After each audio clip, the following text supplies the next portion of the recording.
All right, ladies and gentlemen, welcome back to the Dance Studio Network podcast. Your host here, Mr. Jonathan Chatham, and kicking it with me for part 2 of this episode is Miss Londyn Alexander. Again, thanks for being with me today. We had some great content there on that last episode, and I'd love to kind of step right into auditioning now. Yeah. You know, for those who maintain the passion, the love, the enthusiasm, they go through the competitive circuit as a kid, and now the big, beautiful world opens up. So what was your first audition going from like high school into young adulthood? Yeah. My first audition was it was like a massive audition. So I don't know if this is like the best example.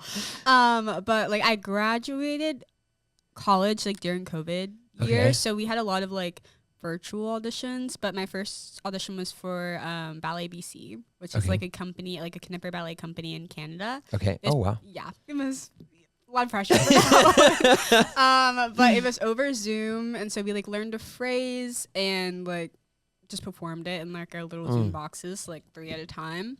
So like I don't think most people will have to do that. Yeah, that's like the creative COVID years. Right. Yeah. But I guess my first like in-person audition was another big company. It was for Rambert and that one. So we had to do video auditions first. So we submitted like a few phrases, like a reel and a resume. And then if you were invited, you got to go to London and do the live audition. Wow. So yeah, it was a lot. And so I think I found out like say on like a Monday, and then I had to be there like on Friday.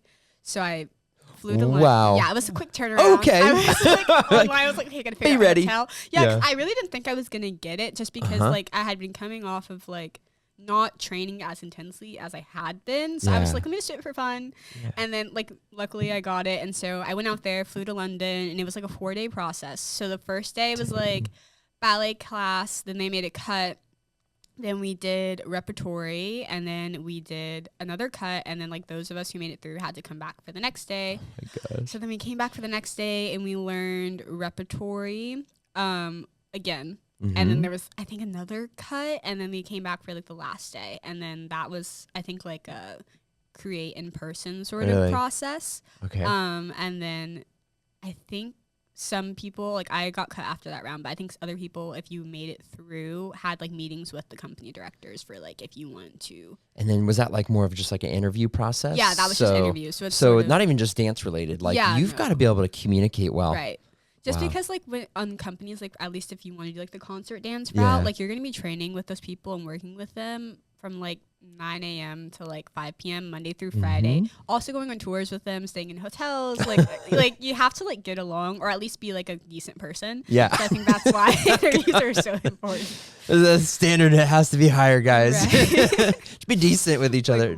No, I mean it's interesting. I always find it fascinating with going from like the competitive circuit in high school then to the auditioning for like, you know, international companies traveling.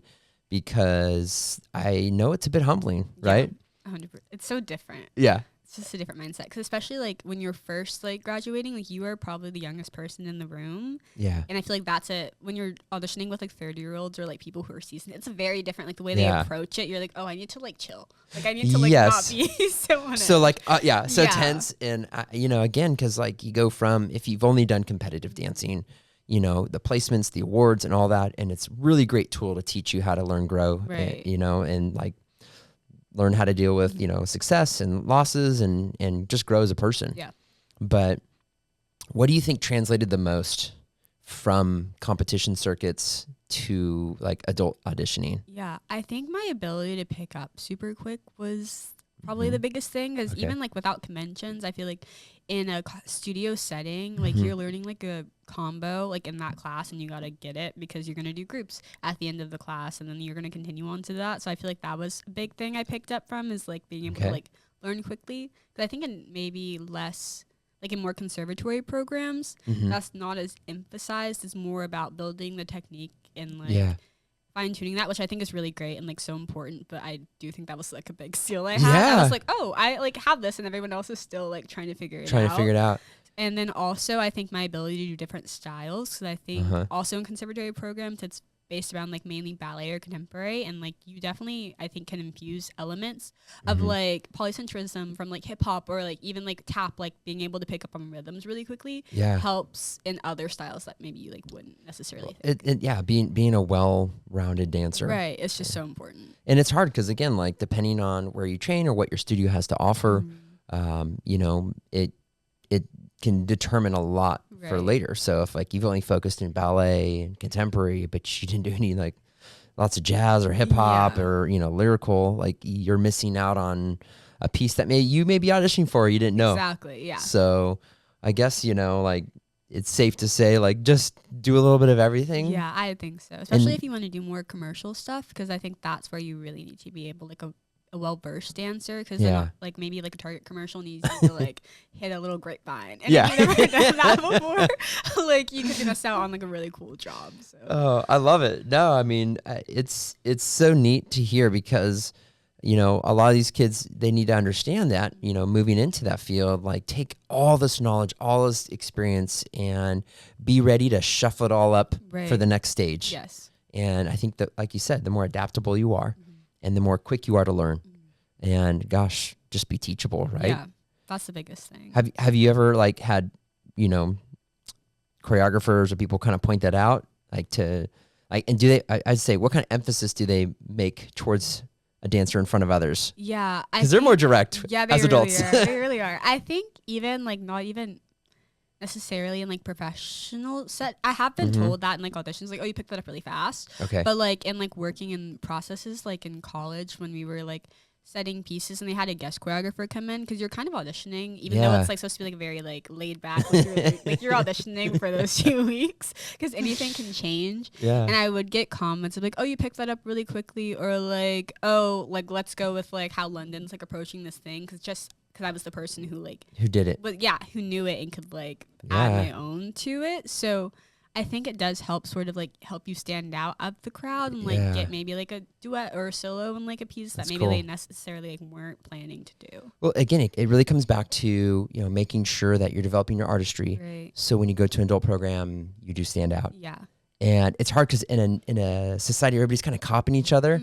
You know, TikTok, like everybody's copying trends and doing stuff. Like you have to maintain like what separates you from others around you. Yeah. Because when you get to the adult world, there's so much talent. Right. It's crazy. Like there's so many talented people. And I think also you realize, like, I don't want this to sound like bad, but like, you're very similar to a lot of people. Like, I think everyone thinks they're a lot more like individual. Yeah. And, like, like no one's ever seen it just like this. Right. And then you get to the room and you're like, oh, so like everybody has legs. Everybody can like do this one thing.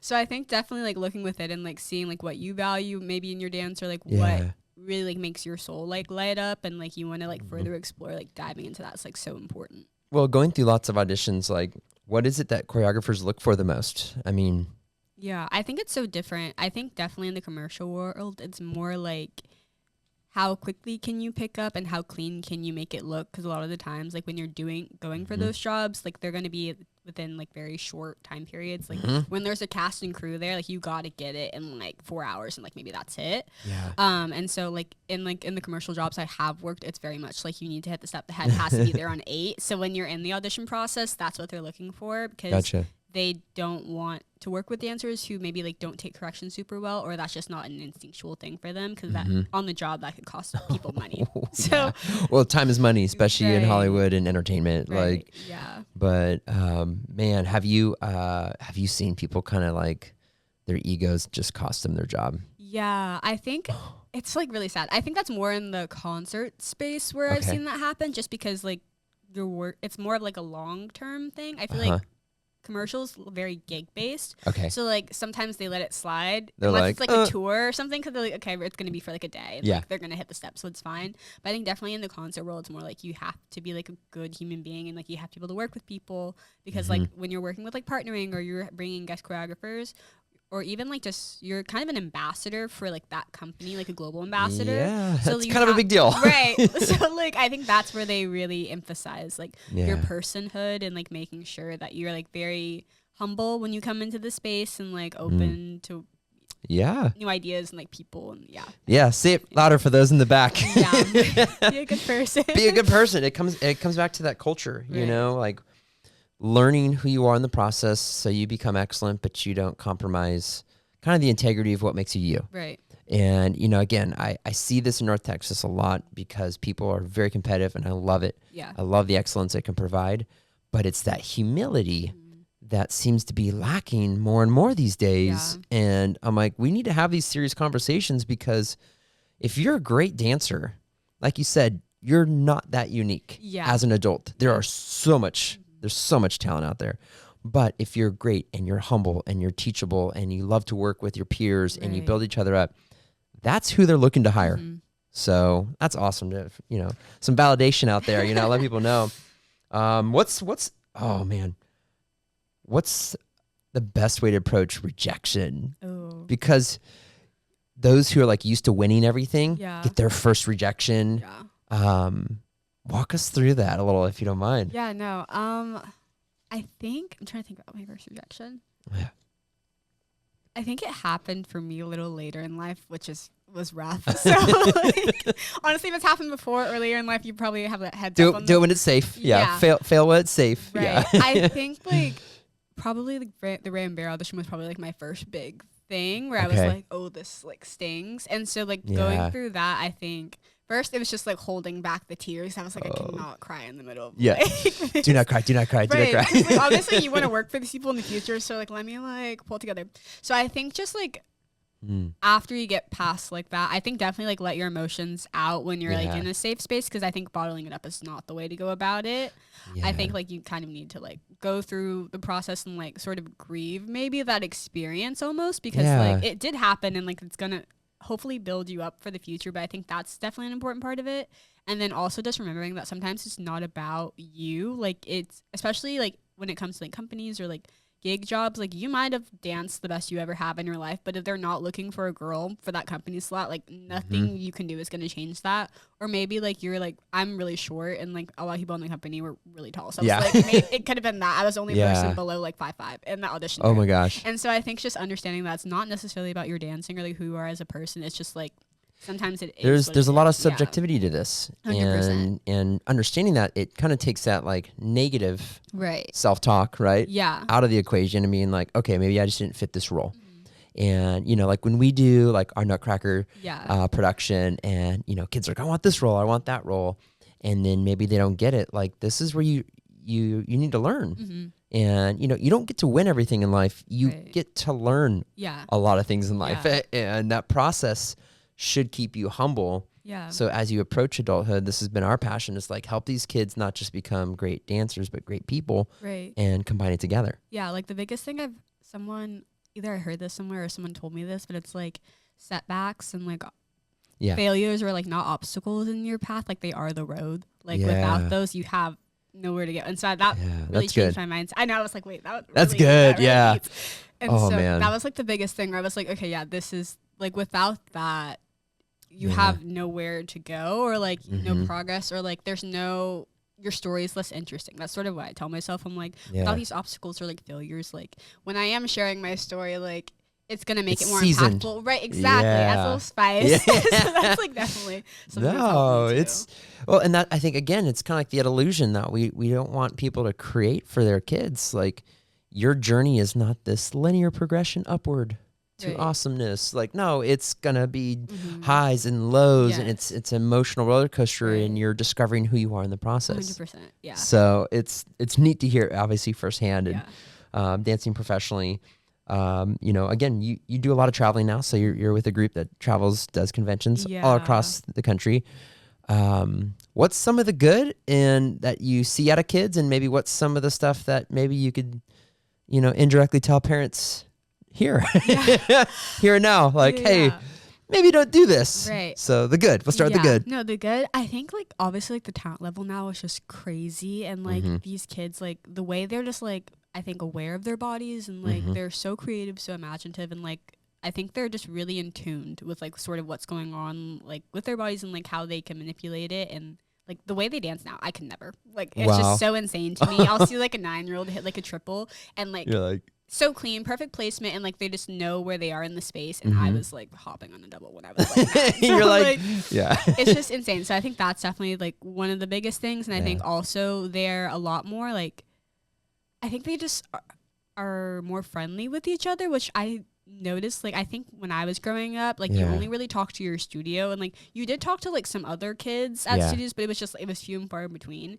And now I feel like there's definitely like more of a like a kindness and like that's good group community when I see like so many kids, like there could be a kid in Texas and a kid in California who are like best friends, and like even though their studios competing against each other, like it's very healthy. And healthy. And I think that's something I was like, oh wait, I love that this has been in development since I've like stepped away, because that was definitely something. It's changing, and again, like we want to promote that change of like compete healthily, pursue it, but like those relationships could potentially open back up later in life. Oh yeah, like the kids I grew up competing with, I'm still dancing with. Are you dancing with them today? Yeah, they're like some of my best friends. But I was like, I wish we could have been best friends when I was 14 instead of like 18, because we were like competing each other at like a dance convention, which is so silly. But, well, it's you getting caught up with a little bit of the drama being a teenager, and you know, I've got 2 daughters, and I'm always like, hey, like perform your best in whatever, you know, vocation that you choose to do in life, but like build relationships along the way. Yeah. Because it really is. Dance is a small world. Like small. You're like one away from knowing almost everybody in this business, right? Like the older I get, the more I'm like, how do we all know each other? Like, it's so wild. So when I see like, you know, people burning bridges in the early years with their kids, I'm like, man, that's really not wise. Yeah, it really is. It really is not good for your dancer or yourself as an adult, because you're like, you're not teaching your kid the right value system that dance thrives on, which is community. Yes. It thrives. Like I think most of the jobs I've gotten have been through like community. Like, people I've grown up with, or like just teachers or maybe like choreographers I've worked with, and just like being a good person and like talking. And that's just the way to do it. Well, it creates credibility. Yeah. And like, hey, you know, like I knew this girl from back in the day, but like I can vouch she's always been this way, very stand up. Exactly. You know, very classy towards other people, you know, professional. And like little did you know, like those early years can shape so heavily your adult years if you want to pursue this. Yeah, that's I think the biggest thing, and like obviously like it might take some people to like actually like live it and experience it, but that's the biggest advice I give is like be kind to everybody, like and like really like I think it's hard when you're shy too when you're younger though, but the more you can like go out and like and figure out, like I mentioned, your competition, like tell that other person in another studio, great job, and like foster those relationships. It will benefit you so much in the long run. Oh man. So I've had funny experiences because I always promote that, you know, and I would love to see not just our kids, but kids in general when they go to convention. Like if you see a kid who's dancing amazing, inspiring, like tell them, hey, like I saw you, like, you know, you're really inspiring me to show me like I can do movements and things like that. And it not only provides encouragement to that dancer, but then you walk away going like, man, I got a little bit of that seasoning on me now, and a little bit of that drive of like, wow, they showed me, instead of like, well, I'm better than her, or she's this or that, or all the victim, you know, mindset that comes out, and, you know, that negative thing that can happen really quick. Yeah. So, you know, we want to push kids towards the right way.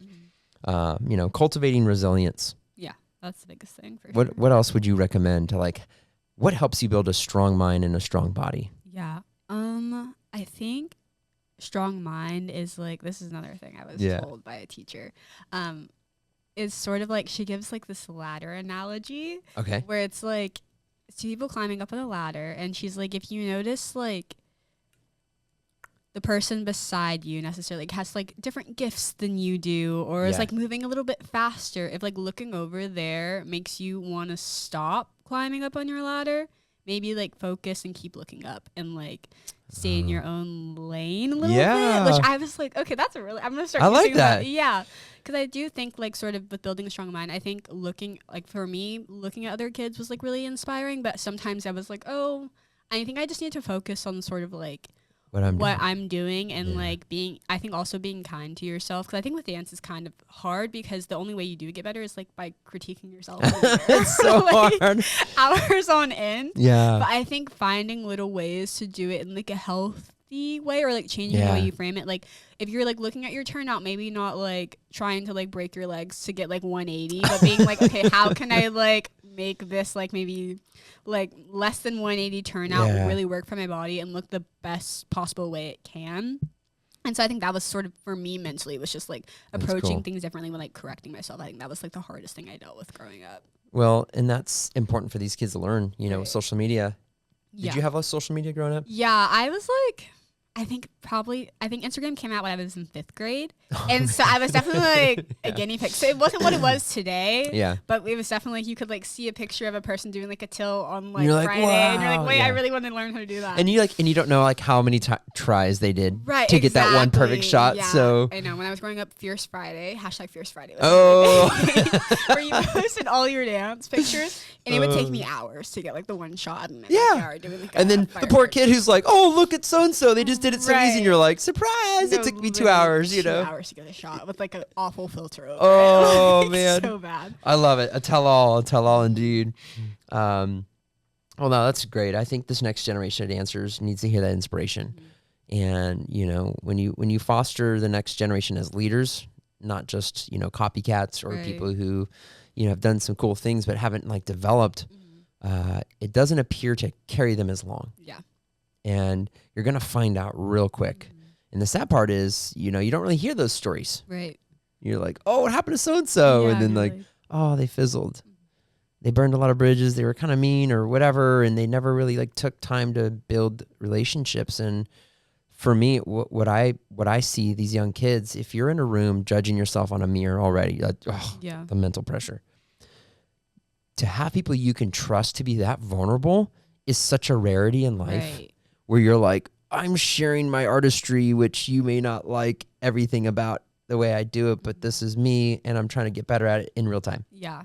I'm like, name me another avenue that does that. Yeah, it's so trippy. I think too, because like dance is like so subjective as well. So I feel like with like gymnastics or like cheerleading, if like someone's like, I don't like how you do that, or like, oh, maybe it's just because like I don't know, I didn't perform that skill the best. It's not really like, oh, like the way you approached it, like like you said, your artistry is just not my cup of tea. Like, oh, that hurts. Like, oh man. Yeah, so I think that's definitely something hard to navigate, and I wish I had like a better answer, but I feel like just kind of getting older was like what did it for me. It's just not like, I think when you hit a certain point, you're like, okay, this is me, and like I'm not going to change it because if you're happy with yourself sort of and like your own artistry, I think that kind of has to be enough at a certain point. Oh man. Oh, this is actually, you know, I want to dig a little deeper. Can we do part 3? Yeah, of course. Okay. All right. Well, we're going to take a pause here, digest some of that info this week. Thanks for joining us again. Part 2 with Miss Londyn. I'm your host, Jonathan Chatham. We'll be back on the next week for another great deep dive. Until then,